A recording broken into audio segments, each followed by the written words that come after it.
is that you had me so tight when you were protecting me, but you had me so tight that when I came down, like I didn't have any room to move, and it wrenched my neck. And I'm like, at that moment right then, I knew. I said, okay. So the Undertaker, Mark Calloway, went on the 6 Feet Under with Mark Calloway podcast to talk about Hulk Hogan's reaction to taking the Tombstone. I think we all are familiar with this story, but we're going to hear Undertaker's thoughts. First of all, Tony Hinchcliffe's on here, the comedian. Does he host this podcast? I thought this was just Undertaker's podcast, but Tony Hinchcliffe is there. What's the deal with this podcast? Anywho, let's just see what the Undertaker has to say. I got to work against Dusty Rhodes, the Hart Foundation, and Coco Beware. And obviously the whole match was designed to, make me look good and shine. The very first tombstone that I give was to Coco. And I give him the tombstone. 1, 2, 3, he's out. Anyway, we end up finishing the match, whatever. I get backstage. Coco is like, he gets me in the hallway, and man, he's just giving me the riot act. Like, man, somebody gives you your body, you got to be able to protect them, man. You hurt my neck. And I'm like, Coco, man, like, hey, if I hurt you, man, I'm sorry. I really pride myself on, being safe and taking care of the guys that I'm working with. I said, I apologize. And he just, he kept going. He was pissed. He kept going. And anyway, it got to the point where, like, I'd apologized all I could apologize for, and I was like, and that's what I said. I was like, Coco, I've apologized to you as much as I know how to do. I said, if you're not going to accept that, like, maybe we need to go out in the lot, and, and figure this out. This versus Coco. Well, hey, Coco was tough, man. Yeah. He's a tough dude, but I mean, he's already confronted me. I mean, right. He's already given me the riot act. He's looking up at me. I'm like, that took balls in its own right. Yeah. And, but he was like, no, man, you just need to learn to be more careful. And that was it. And me and Coco were fine. We've been fine ever since. And, anytime we see each other, we hug and everything else. Would you shut up? Let me snug. We're just showing get for perspective. Oh, come on! It didn't deserve all. It didn't deserve all that. Now he folded him up like a cheap card table. Anyway, I mean, geez, it sounds pretty much. Coco Beware might as well have been just a nail just driven into the ring like that. Listen, I don't know how the other side looks, but from that perspective, yeah, that looked like that looked brutal. What do you guys think? I thought it looked brutal. Coco used to be. You were going to take him in the lot and beat the shit out of him. I would apologize. I apologized. He had probably forgotten that you'd apologize. Every time you apologize, he probably had enough. I don't know if I brought this up to you yet, but you need to be safer out there. Could you imagine if he was actually facing the hard camera where we could actually see what happened? Oh, man. Yeah. That's why it looked so bad, because I wasn't facing hard camera. If I'd have been facing, you would have. Anyway, so all these years. It's like, it was a little bit of a snug tombstone. So all these years, I thought I really You have to show that. I'm sorry to keep interrupting, but you have to have that go over again and again on the actual video part of this. That one little GIF. I bring Coco and all one of leg disappearing. We had to. So the first time he ever talked about this, we had to do a follow up where Mark was like, after watching that video. Well, that's what I was about to say. Like, after it came up, I actually went and watched it back, and I was like, oh. So Coco had a little bit of beef there. I was like, damn, because I was always under the impression, I was like, man, he's overreacted here a little bit. And then I went back and watched it, and I was like, overreaction. I was like, holy shit, I damn near killed Coco. Yeah. Oh my God. The You almost only made one Frankie an orphan. Yeah, I mean, Oh yeah. the only one, obviously, that's worse than that. I mean, it was I damn near broke the golden goose's neck with the the air tombstone. You know the Hogan story, right? No. Oh, you don't know this story? Oh man, 1991, my 1 year anniversary with the company. I wrestle at Survivor Series. I wrestle none other than the Golden Goose himself, and that was, Hogan was referred to as the Golden Goose. He was the star, the moneymaker, the big dude. So, I'm going to go over. I'm going to win the championship. And at the time, I was the youngest. That would have made me the youngest champion in WWF at the time history. Like Hogan back in the day, the rest of the talent usually had to show up by 1 o'clock on a pay-per-view TV day. Hogan usually roll in around 5, do his deal. So I get there. It's at Joe Louis Arena, Detroit, Michigan. I show up there about noon, 12:30.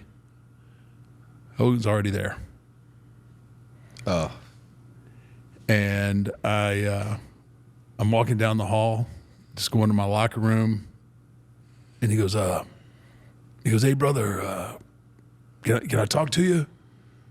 I was like, "Yeah, sure, man. Yeah." I said, "No, let me just drop my bag off." He's, "No, I'll come with you." So I go into the dressing room. I put my bag off. He goes, "Hey, let's go back here into the shower." Like back in the day, you go in the shower, usually means you're going to settle something or something that had to be discussed that was important. You're either going to fight or something was going to happen. That's usually where it happened at. Hopefully this doesn't turn into like an American History X situation, if you know what I mean. If you've seen that movie and you know what scene I'm talking about, you know what I'm talking about. If you know, you know. Hopefully no situations like that happen. Imagine, "Get in here, brothers. Hold them down." So we go back into the shower. Nobody can hear us. Nobody talk. He goes, "Hey, I'm really nervous about taking the tombstone. I got this bad neck." And I was like, "Terry," I said, "Look, I promise you," I said, "I'll take great care of you. I don't need, you don't need to worry. I'll have you." I said, "Just don't worry about it." "Well, I've got a lot of neck issues." I was like, "Well, I mean, and he said, "I'm going to do it. I just need you to know I got these neck issues." And I was like, "Brother, I promise you, your head will never touch." Mm-hmm. Okay, so now we have this conversation. We part ways. Now, every time that I see him for the rest of the day, like, going through catering or whatnot, he gives me the old, like, "Don't forget what we talked about," right? He's like, he'd hold his neck and, give me, "Brother." So, it's started to get to me a little bit. Like, I'm about to beat Hulk Hogan for the world heavyweight title.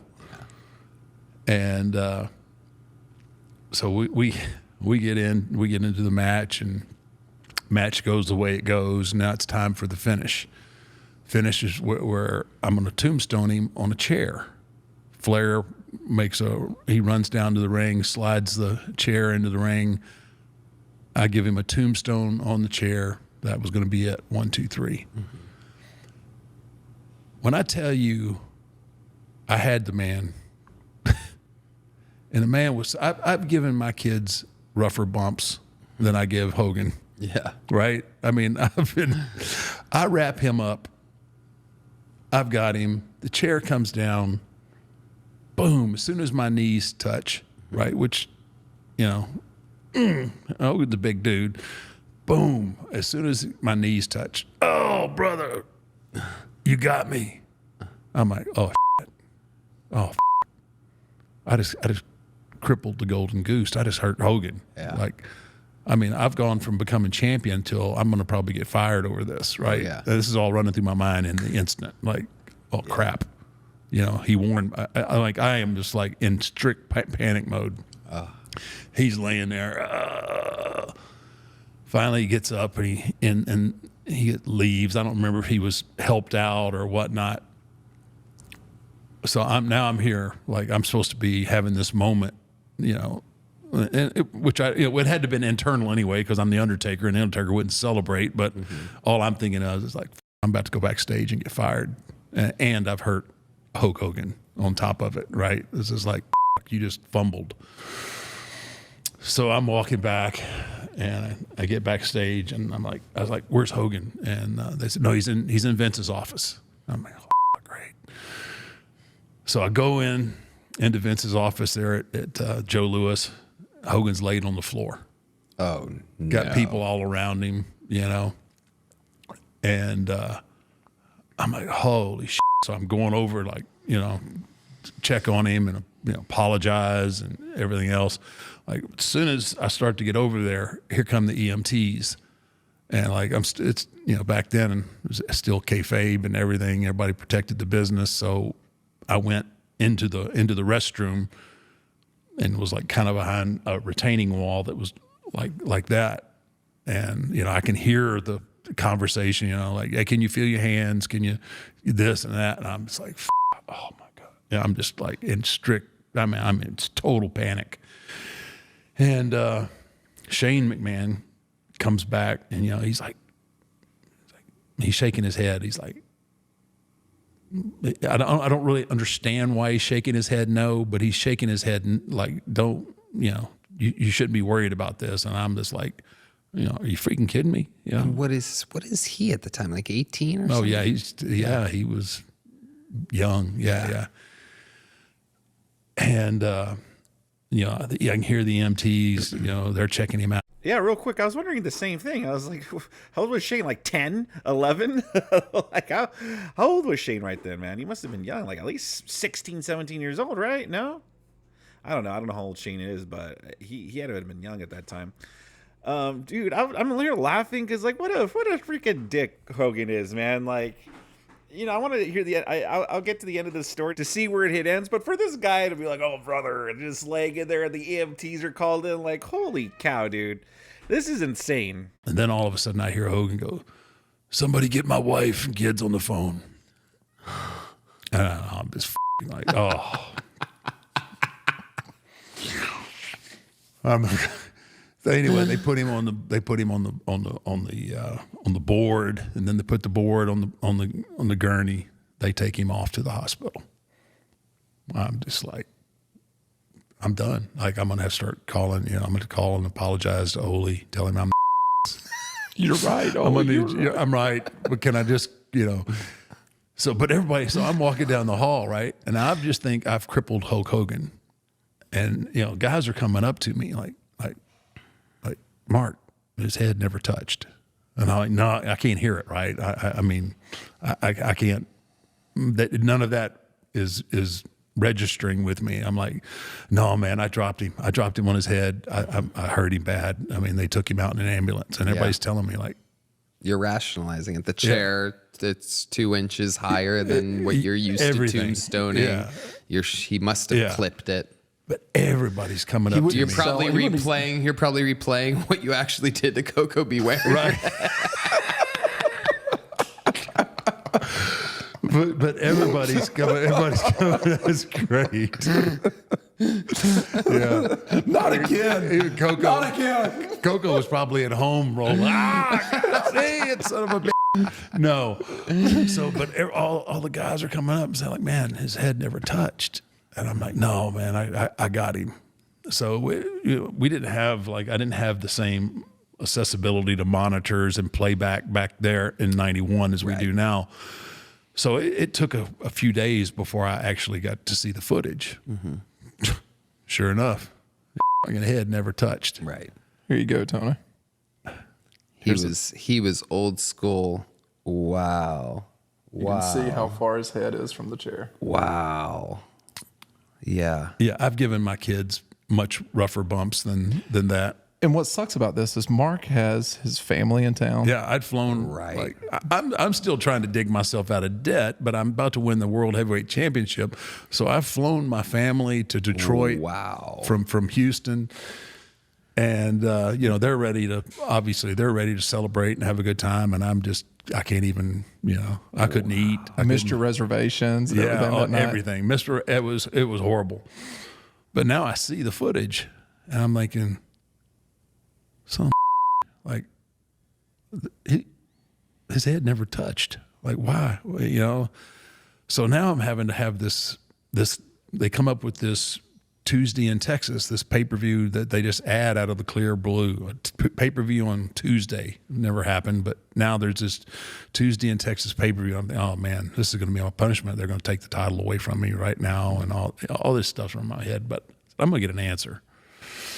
So, you know, I'm thinking, well, I ain't got fired yet, but like I need to know what's going on here. So Terry shows up and I pull him aside and I was like, Terry. He goes, yeah, brother. I was like, I watched the footage back of that Tombstone. He was like, yeah, brother, yeah. And I was like, your head never hit. He goes, oh yeah, brother. Well, what it was that you had me so tight when you were protecting me, but you had me so tight that when I came down, like I didn't have any room to move, and it wrenched my neck. And I'm like, at that moment right then, I knew. I said, okay. Like, what am I doing? I can't, you know, I'm not going to fight Hulk Hogan. I don't, you know, that's definitely a red slip there, a pink slip. But it let me know everything that I needed to know at that time about who he was as a person. Like, come on, man. Mm-hmm. Like, and to this day, I don't know if he was just trying to hold me back. Man, that is that is insane. Not only just to tell Undertaker, oh yeah, brother, I'm hurt, but he freaking worked him all the way to the back. I got to go to McMahon's office, brother, and lay down and do a whole thing. McMahon, look, brother, look what Taker did to me, brother. Get the EMTs in here. Call my wife, call my son. I don't know if I'm going to make it, but tell them I love them. Like what? Like what is this? What was up with that? Like, you know, yeah, we all know like Hulk Hogan, to be generous, can be protective of his spot. But I mean, surely, like, you know, obviously, like I don't know what happened there. Like you know, I don't think this Undertaker winning the title was supposed to be a long-term plan. You know what I mean? Like, I don't know if I think the plan was to have him win it at Survivor Series and then to promote this Tuesday in Texas pay-per-view, have him drop it back to kind of promote this pay-per-view. But then again, Undertaker says it was out of nowhere. I don't know. But I don't think it was a long-term thing to have Undertaker hold the title. So it seemed like Hogan was always going to get it back. So it's weird for him to pull this move. Like, I could see it if they were going to give Undertaker the ball for like a long time and Hogan pulled this stunt to get the belt back as an excuse to get it back. But it seemed like he was already going to get it back. So why would he pull this stunt? It's so wild. This story is crazy. And you could already tell, like, Hogan is priming the Undertaker up already, like, earlier in the day. Like, you already knew Hogan wasn't happy about losing the title for that night. I don't know, man. Like, if you have any of your theories why Hogan would pull this stunt, that's not just, well, it's Hulk Hogan, bro. That's what Hogan's gonna Hogan. Yeah, we all know Hogan's gonna Hogan, but why? What's the rationale there? You know, like I said, we all know Hogan's protective of his spot. We all know he has an ego on him. We also all very know he's insecure. But I still want to know the rationale of what he thought this was gonna accomplish. Other than, I guess, make Undertaker look bad? Like, where they would never want to give Undertaker the title again or something, or, you know, to ensure Hogan's top spot and not have any threats or challenges from underneath like the Undertaker. Maybe that's it. I don't know. But I thought this was pretty entertaining. What do you guys think about that? Sound off in the comment section below. Subscribe to my channel if you enjoy content like this. And if you do enjoy content like this, I got a whole bunch more goodies for you to click on and enjoy.